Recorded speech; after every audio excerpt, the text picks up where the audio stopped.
हरे कृष्ण। ओम नमो भगवते वासुदेवाय नमः। आप सभी कमेंट में हरे कृष्ण अवश्य लिखिएगा। आइए आज के वीडियो में हम देखेंगे अजा एकादशी का व्रत किस दिन रखा जाएगा, पूजा का शुभ मुहूर्त कब से कब तक है, कौन कौन से शुभ योग बन रहे हैं, अजा एकादशी के दिन हम कौन सा उपाय कर सकते हैं जिससे हमारी सभी मनोकामनाएं पूर्ण हो।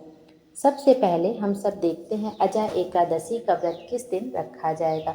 भाद्रपद कृष्ण पक्ष की अष्टमी यानी जन्माष्टमी के बाद एकादशी के दिन अजा एकादशी का व्रत रखा जाता है। इस साल अजा एकादशी का व्रत 19 अगस्त दिन मंगलवार को रखा जाएगा।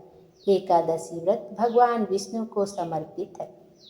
मान्यता है कि एकादशी व्रत करने से पापों से मुक्ति मिलती है, जीवन में सुख समृद्धि आती है, साथ ही व्यक्ति सभी सुखों को भोग कर अंत में विष्णु धाम को जाता है।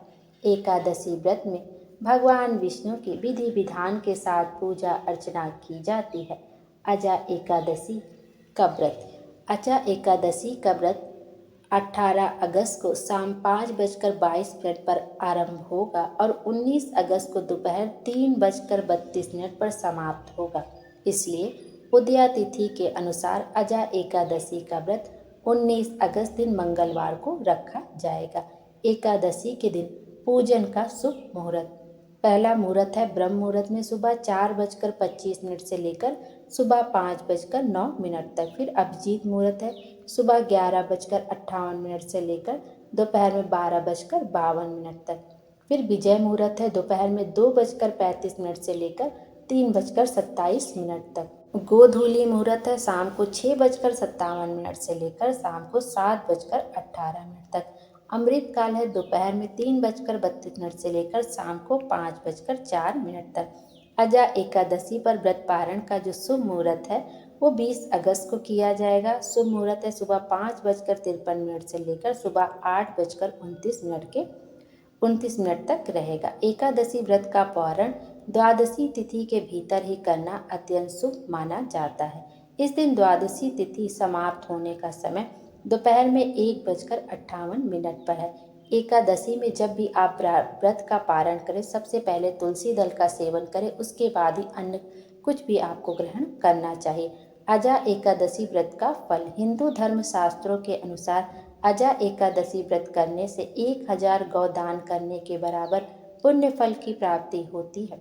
भगवान विष्णु की कृपा से आर्थिक स्थिति अच्छी होती है और संतान की संकटों से रक्षा होती है। आइए अब अजा एकादशी के दिन देखते हैं कि हमें कौन कौन से कार्य नहीं करने चाहिए।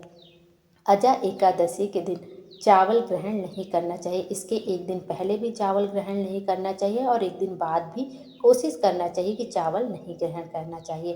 कहते हैं कि चावल ग्रहण करने से, एकादशी पर चावल ग्रहण करने से व्यक्ति अगले जन्म में रेंगने वाला जीव बनता है। अजा एकादशी के दिन तामसिक भोजन नहीं करना चाहिए, वाद विवाद से दूर रहना चाहिए, किसी वृक्ष की पत्ती को नहीं तोड़ना चाहिए और तुलसी दल को भूल से भी नहीं तोड़ना चाहिए और साथ में तुलसी माता को जल भी नहीं समर्पित करना चाहिए, क्योंकि इस दिन तुलसी माता का भी निर्जला व्रत होता है और जब हम तुलसी माता को जल समर्पित करते हैं तो उससे हमारा व्रत खंडित हो जाता है। अजा एकादशी के दिन कौन से कार्य करने चाहिए जिससे हमें शुभ फलों की प्राप्ति होती है, तो अजा एकादशी के दिन अन्न और जल का दान जरूर करना चाहिए। इससे भगवान विष्णु का आशीर्वाद प्राप्त होता है।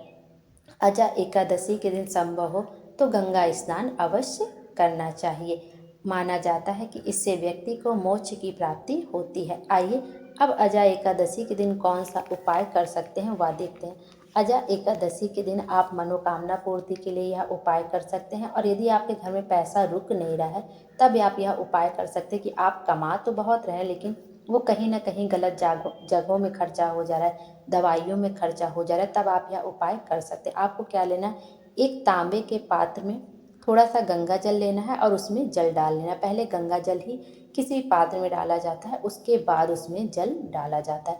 तो एक तांबे के पात्र में अपने घर का शुद्ध जल ले लें, थोड़ा सा उसमें गंगा जल डाल लें और उसके बाद उसमें 7 बेलपत्र डाल लें जो कहीं से कटी फटी ना हो, खंडित ना हो। उसके बाद अपने घर के आसपास जो भी शिवालय हो वहाँ पे चले जाइए और जो नंदीश्वर महाराज होते हैं, जो नंदी जी होते हैं, गंगा का जल आप उनके चरणों में समर्पित कर दें। श्री शिवाय नमस्तुभ्यम बोलते, नमः शिवाय बोलते या ओम नमः शिवाय बोलते हो। और जो 7 बेलपत्र है आप वो जाके भगवान शिव जी के शिवलिंग पर समर्पित कर दें। आप देखेंगे कुछ ही दिनों में आपके घर में पैसा रुकना शुरू हो जाएगी। जो भी आपकी मनोकामना होगी वो ज़रूर से ज़रूर पूर्ण हो जाएगी।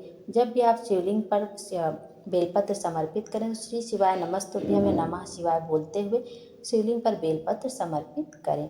और जब भी आप जाएं शिवलिंग पर जल चढ़ाने एकादशी के दिन, तो 3 बार स्वधा शब्द अपने मुंह से जरूर बोलें। स्वधा स्वधा स्वधा शब्द बोलते हुए शिवलिंग पर जल समर्पित करें और अपनी मनोकामना कह दें। आपकी जो भी मनोकामना होगी वो जरूर से जरूर पूर्ण होगी। भोले बाबा हम सब की मनोकामना पूर्ण करें और हमारे जीवन को खुशियों से भर दें। Thank you.